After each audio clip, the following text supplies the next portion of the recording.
Hello friends. आज हम लोग आप लोग के लिए फिर से एडुटेरिया का पार्ट 2 लेकर आए हैं, जिसमें हम लोग बाकी के बच्चे 50 क्वेश्चन को करने वाले हैं। तो आप लोग ध्यान से वीडियो को देखिएगा और यकीन मानिए ऐसे प्रश्न एग्जाम में आते ही हैं। तो आप लोग वीडियो को लास्ट तक ज़रूर देखिएगा और सेट को टेलीग्राम पर जाकर ज़रूर लगाइएगा। तो आइए हम लोग स्टार्ट करते हैं प्रश्नों को। 51 नंबर का प्रश्न है, नदी के उत्थित तटों को कहते हैं।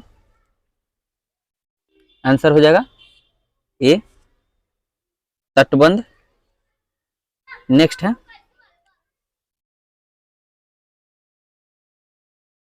नदी मार्ग के संदर्भ में निम्न कथनों पर विचार करें।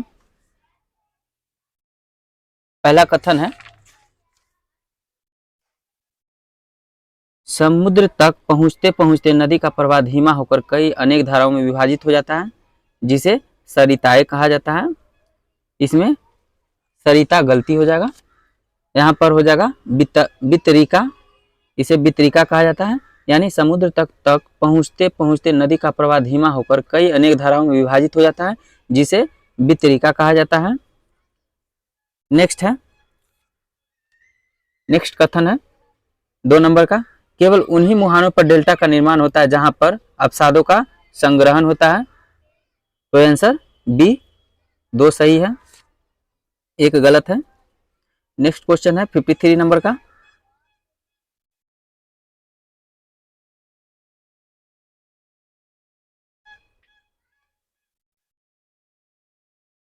समुद्री तरंगे लगातार सैलों से टकराकर दरार का निर्माण करती है। यही दरार समय के साथ चौड़ी एवं बड़ी होकर तटीय मेहराव का निर्माण करती है। ये गलत है। फिर है, समुद्री गुफाओं के समय के साथ बड़े होते जाने के कारण इनमें केवल छत ही बच जाती है, जिसे समुद्री गुफा कहते हैं। ये भी गलत है।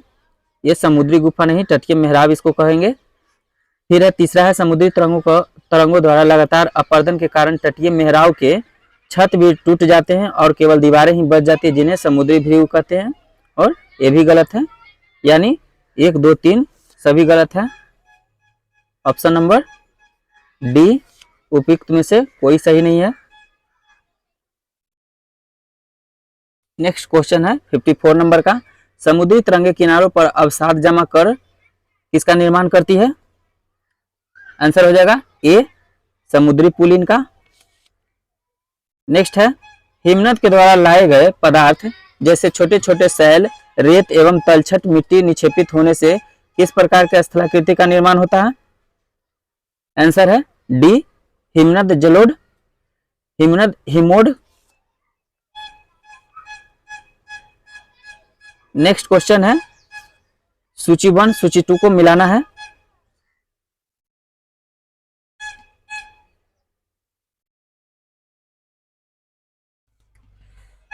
ए में है छत्रक सेल। छत्रक सेल का होगा 3, ऐसी संरचना जिसका आधार संकीर्ण एवं शीर्ष विस्तृत होते हैं। बी नंबर है बालू टिब्बा। बालू टिब्बा का हो जाएगा 1, रेगिस्तान में पवन के बहाव के रुकने से रेत द्वारा निर्मित स्थलाकृतियां होती है। सी नंबर है लोएस।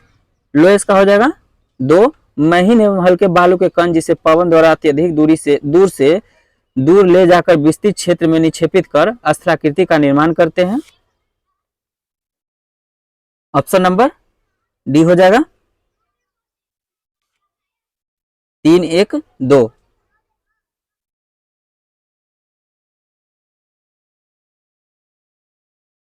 नेक्स्ट क्वेश्चन है, पृथ्वी के वायुमंडल के संबंध में निम्न कथनों पर विचार करें। इसमें कितने कथन सत्य है उसके बारे में बताना है।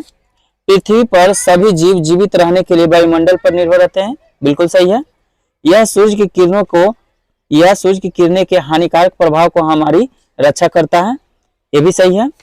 यह वह वायु राशि है जिसने पृथ्वी के तापमान को रहने योग्य बनाया है, यानी 1, 2, 3 सभी सही है। ऑप्शन नंबर सी।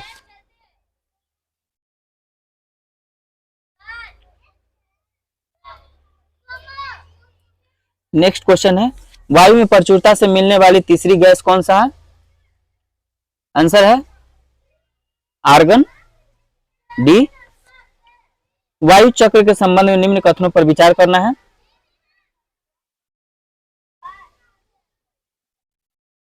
इसमें बताना है कौन सा कथन सत्य है। पहला कथन है, वायु गर्म होती है तो फैलती है एवं हल्की होकर ऊपर उठ जाती है। सही है। दूसरा नंबर है, जब वायु ठंडी होती है तो सघन और भारी होकर नीचे चली जाती है, जिससे बारिश होती है, बारिश के रूप में नीचे आ जाती है। तो कथन 1 और कथन 2 दोनों सही है। Option number C. निम्न में से सर्वप्रथम का बढ़ा हुआ आयतन पृथ्वी पर मौसम तथा जलवायु को प्रभावित करता है, तो कौन सा है? आंसर हो जाएगा carbon dioxide. Option number A. Next है, सूची 1 को सूची 2 से मिलाना है। ए में है क्षोभ मंडल। क्षोभ मंडल में क्या होगा? मौसमी संबंधी घटनाएं होती है, यानी मौसमी घटनाओं का रंगमंच है। बी है समताप मंडल, इसमें ओजोन परत की उपस्थिति होती है। फिर है सी में मध्य मंडल। मध्य मंडल में उल्का पिंडों का विनाश होता है। और डी में है आयन जो रेडियो संचार के लिए आवश्यक है। और बहिर्मंडल में होता है हीलियम एवं हाइड्रोजन की उपस्थिति, यानी ऑप्शन सी सही है। नेक्स्ट है 62 नंबर का, वात दिग्दर्शी का कार्य है। इसका क्या कार्य है? तो हो जाएगा सी, वायु की दिशा को दर्शाना है। नेक्स्ट है 63 नंबर का, कथन है। इसमें कथन का कौन गलत है और कौन सही है उसके बारे में बताना है। वायुमंडल का तापमान केवल दिन और रात में ही बदलता है, यह गलत है। फिर है, तापमान के वितरण को आतपन प्रभावित नहीं करती है,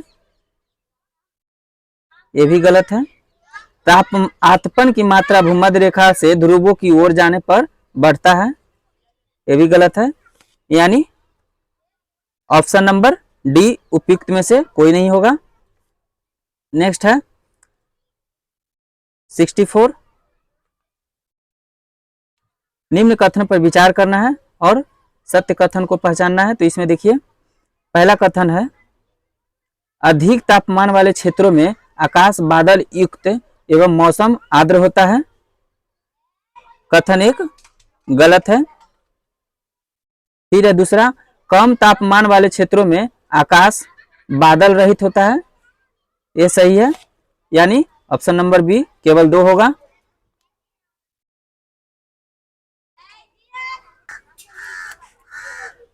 पवनों के संबंध में निम्न कथन पर विचार करना है।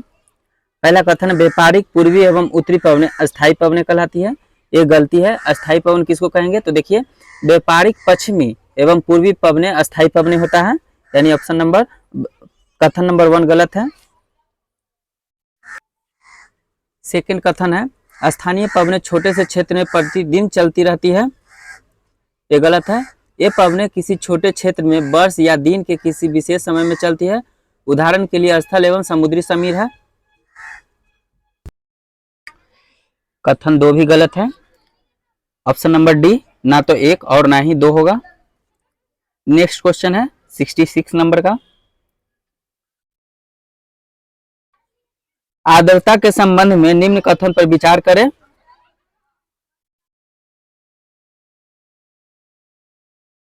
अधिक गर्मी के कारण वायुमंडल में आर्द्रता की मात्रा घट जाती है, ये गलत है, बढ़ जाती है। अत्यधिक ठंड के मौसम में वायुमंडल में आर्द्रता की मात्रा बढ़ जाती है, ये गलत है, ये घट जाती है। तो आंसर हो जाएगा, इसमें सत्य बताना है। आंसर हो जाएगा डी, ना तो 1 ना ही 2। किस वायुदाब पेटी को हर्ष अक्षांश भी कहा जाता है? आंसर है बी, उपोष्ण उच्च वायुदाब की पेटी। नेक्स्ट है 68 नंबर का, पृथ्वी पर जल के वितरण के संबंध में निम्न कथनों पर विचार करना है। उपयुक्त में से कथन सत्य को बताना है।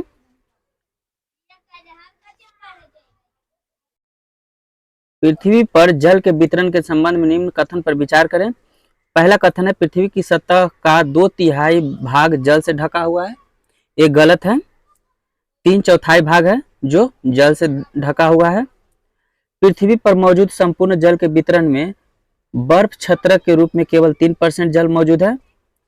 3% नहीं, 0.02% यानी 2% है जो जल मौजूद है बर्फ के रूप में, यानी ऑप्शन नंबर डी ना तो 1 ना 2 सही है। नेक्स्ट क्वेश्चन है 69 नंबर का। निम्न में से कौन सा कथन सत्य है? ऑप्शन नंबर सी, मृत सागर इजराइल एवं जॉर्डन की सीमा पर स्थित है।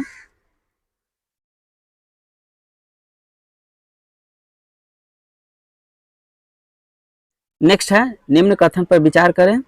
पहला कथन है महासागरीय सतह पर जल लगातार उठता और गिरता रहता है जिन्हें तरंग कहते हैं।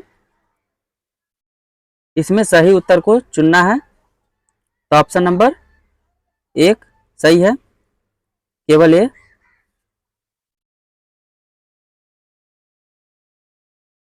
दूसरा कथन है सुनामी का एकमात्र कारण भूकंप है, यह गलत है। सुनामी का एकमात्र कारण भूकंप नहीं है, यह ज्वालामुखी भी है,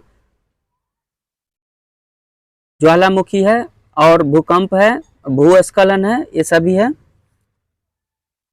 फिर तीसरा नंबर का कथन है 2003 में भारत के तटीय क्षेत्र में आए सुनामी के कारण अंडमान और निकोबार द्वीप समूह डूब गया था, ये भी गलत है। ये 2003 में नहीं 2004 में आया था, जो तमिलनाडु के तट पर बहुत भारी तबाही मचाया गया था, जिसमें कावेरी नागपट्टनम जो जगह था वो बहुत क्षतिग्रस्त हो चुका था। नेक्स्ट है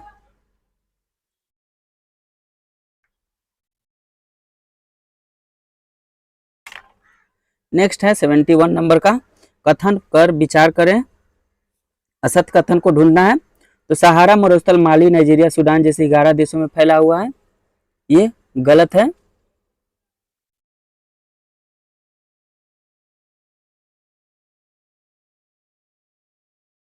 इसमें हो जाएगा असत्य कथन को बताना है, ये सत्य है। इसमें कौन कौन सा देश है? तो ये देखिए अल्जीरिया है, चाड है, मिस्र है, लीबिया है, माली है, मैरितानिया है, मोरक्को है, नाइजर है, सूडान है, ट्यूनीशिया एवं पश्चिमी सहारा है। ये सब सहारा मरुस्थल के सहारा रेगिस्तान का भाग है। फिर है दूसरा, सहारा मरुस्थल का क्षेत्रफल भारत के क्षेत्रफल का लगभग 5वां हिस्सा है, यह गलत है। इसमें क्या होगा? इसमें लगभग 3रा हिस्सा है। सहारा मरुस्थल का क्षेत्रफल है लगभग 8.54 लाख वर्ग किलोमीटर है, इसलिए कथन 71 का सी हो जाएगा। 1 और 2 दोनों हो जाएगा असत्य।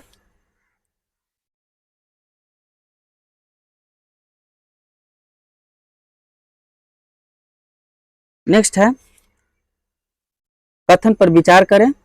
शीत ध्रुवीय प्रदेश की टुंड्रा वनस्पति में मॉस एवं लाइकेन सम्मिलित है, ये गलत है। ब्रह्म कमल एक लेटेक्स प्रदान करने वाली वनस्पति है, ऑप्शन नंबर बी केवल 2 असत्य है। इसमें असत्य बताना है, और सत्य कौन सा है? अब कथन नंबर 1, शीत ध्रुवीय प्रदेश की टुंड्रा वनस्पति में मॉस और लाइकेन सम्मिलित है।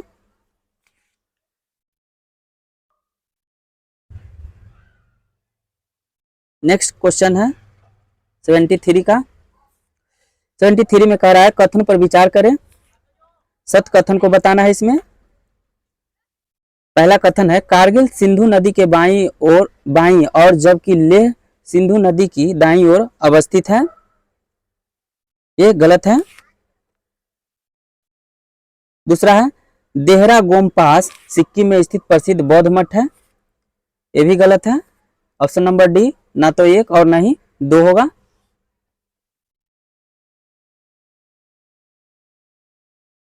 सेवेंटी 4 नंबर का क्वेश्चन है कथन पर विचार करें, सत्य कथन को बताना है। सिंधु नदी जम्मू कश्मीर से होकर गुजरती है, यह गलत है। सियोक नदी सिंधु नदी की बाईं तरफ से मिलने वाली सहायक नदी है, ये भी गलत है। ऑप्शन नंबर डी, ना तो एक और ना ही दो होगा। नेक्स्ट है 75 नंबर का, कथन पर विचार करें। गिद्ध की मृत्यु हेतु एस्पिरिन अथवा इबुप्रोफेन जैसी पीड़ानाशिक दवाइयाँ जिम्मेदार है। इसमें असत्य को बताना है, तो ये सही है। विश्व के वनस्पति के मुख्य प्रकारों को 3 वर्गों में रखा जा सकता है, वन, घास, स्थल एवं टुंड्रा। यह गलत है, यानी ऑप्शन नंबर बी असत्य है, केवल 2।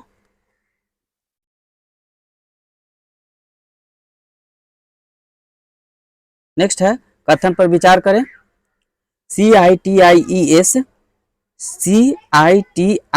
का विस्तार है the conservation of international trade in endangered species of wild fauna and flora. इसका आंसर हो जाएगा, इसमें सही कथन को बताना है, तो सही हो जाएगा, ये गलत हो जाएगा। सही में है CITES का मुख्य उद्देश्य वन, प्राणी एवं पौधे के नमूने के अंतर्राष्ट्रीय व्यापार से उनके जीवन की रक्षा करना है। ऑप्शन नंबर बी, केवल 2।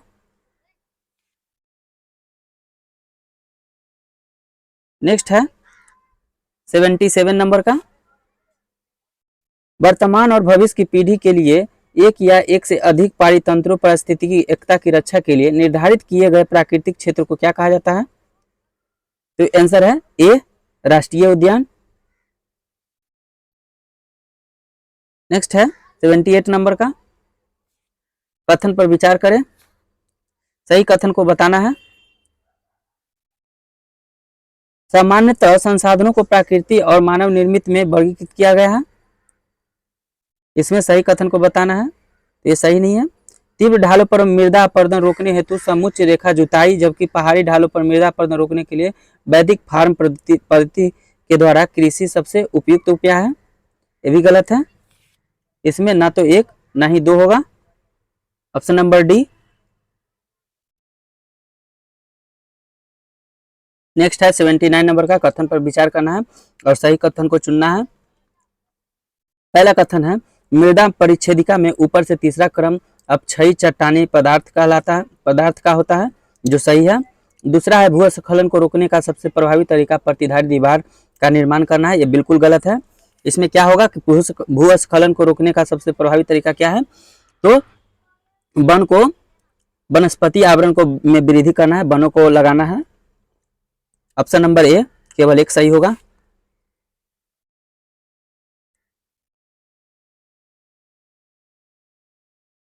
एटी नंबर का है प्रश्न, निम्न कथन पर विचार करना है, इसमें सही कथन को चुनना है। केवल समय मृदा परिच्छेदिका की मोटाई को निश्चित करता है, ये गलत है। दूसरा है, केवल वनस्पति जात प्राणी जात ह्यूमरस निर्माण की दर को प्रभावित करते हैं, ये सही है। तीसरा है, केवल उच्च बाच तुंगता ही मृदा के संचय को निर्धारित करता है, ये भी सही है, यानी ऑप्शन नंबर 2 और 3 डी होगा। फिर है 81, प्रयोगशाला में विकसित मछली के मांस के उत्पादन के लिए निम्नलिखित में से किस तकनीकी का उपयोग किया जाता है? आंसर है सी, सेलुलर कृषि का। नेक्स्ट है 82 नंबर का प्रश्न, अंतिम बजट 2024 में किस मंत्रालय को सबसे अधिक बजट आवंटित किया गया था? आंसर है ए, रक्षा मंत्रालय। हाल ही में भारत सरकार द्वारा किस हवाई अड्डे को अंतर्राष्ट्रीय हवाई अड्डे का दर्जा दिया गया है? आंसर है सी, सूरत हवाई अड्डा।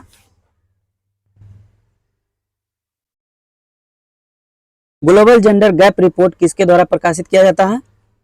आंसर है ए, WEF यानी विश्व आर्थिक मंच के द्वारा। नेक्स्ट है, ऑस्ट्रेलियन ओपन 2024 पुरुष एकल का खिताब किसने जीता है? आंसर है बी, जनिक सिनर।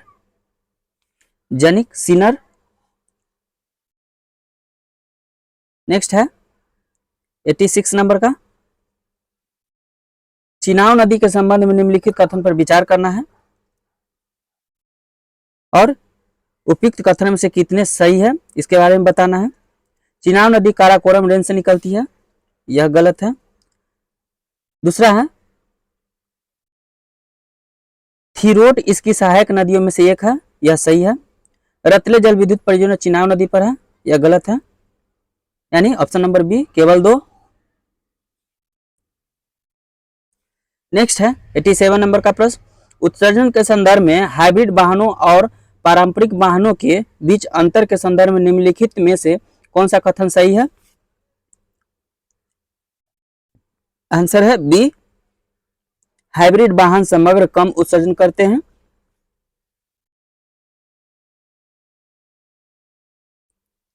भारत में हिम तेंदुए जनसंख्या आकलन रिपोर्ट के बारे में सही कथन ज्ञात कीजिए।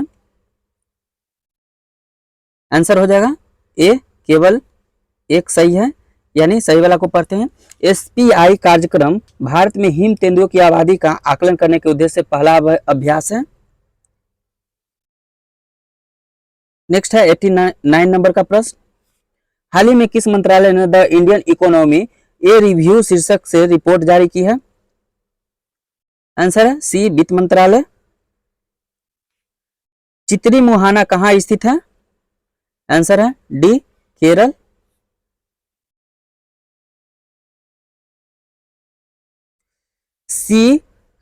सी कारेस वेब पोर्टल जिसे हाल ही में समाचारों में देखा गया किस क्षेत्र से जुड़ा हुआ है? आंसर है सी, कोयला क्षेत्र से। सपिंड विवाह के संदर्भ में हिंदू विवाह अधिनियम 1955 का उद्देश्य निम्नलिखित में से किस एक को विनियमित करना है? आंसर है डी, रिश्ते की निश्चित डिग्री के भीतर विवाह।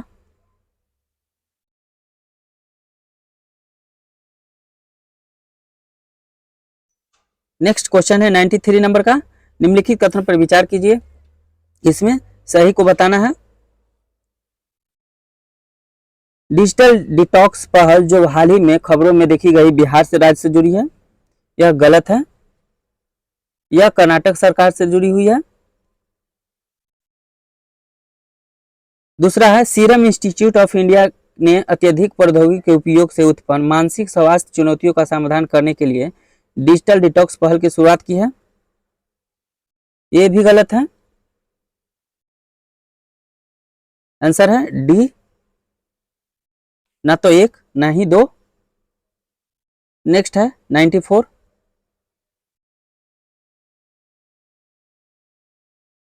हाल ही में किस भारतीय सेलिब्रिटी को संयुक्त अरब अमीरात का गोल्डन वीजा प्रदान किया गया है?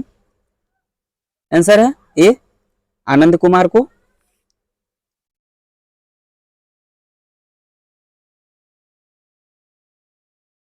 नेक्स्ट है 95 नंबर का,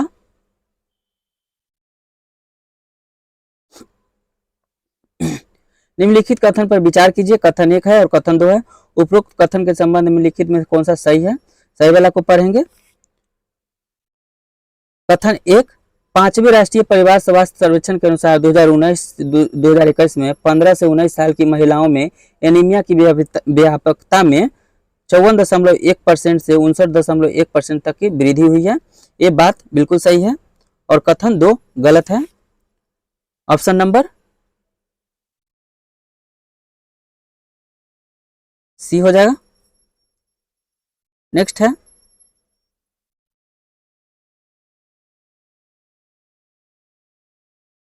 विश्वविद्यालय अनुदान आयोग यानी यूजीसी के संदर्भ में निम्नलिखित कथन पर विचार करना है,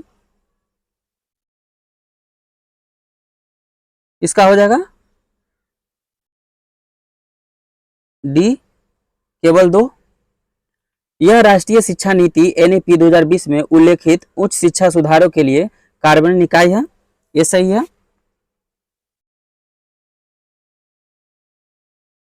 आर्थिक सर्वेक्षण के संदर्भ में निम्नलिखित कथन पर विचार कीजिए,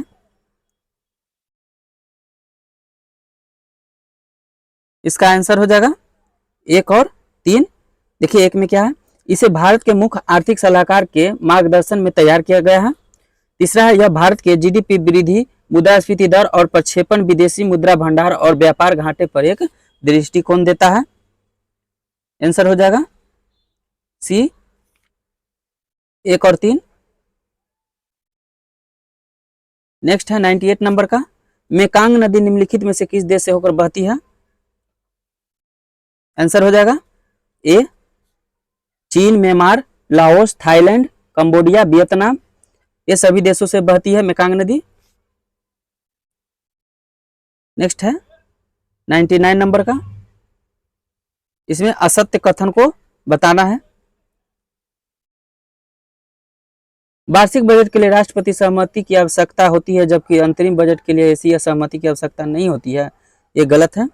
दूसरा, अंतरिम बजट के लिए संसद के दोनों सदनों की मंजूरी की आवश्यकता होती है जबकि वार्षिक बजट के लिए केवल लोकसभा की मंजूरी की आवश्यकता होती है, ये भी गलत है। अंतरिम बजट दीर्घकालिक आर्थिक नीतियों और सुधारों की रूपरेखा तैयार करता है, ये भी गलत है, यानी सभी गलत है। 1, 2, 3 होगा answer, option number C. Next है 100 नंबर का, और यही मेरा लास्ट क्वेश्चन होगा इस सेशन का। निम्नलिखित में से किस अंतर्राष्ट्रीय संगठन ने संयुक्त रूप से कोडेक्स एलिमेंटेरियस कमीशन की स्थापना की है? आंसर है ए विश्व स्वास्थ्य संगठन यानी WHO और खाद्य एवं कृषि संगठन FAO द्वारा। फ्रेंड्स, तो फाइनली हम लोग क्लास 6 NCERT के 100 मोस्ट इम्पोर्टेंट प्रश्न को कर चुके हैं। आप लोग इन प्रश्नों को समझने का प्रयास जरूर कीजिएगा और कमेंट, लाइक एंड शेयर करना ना भूलिएगा। Thanks for watching video.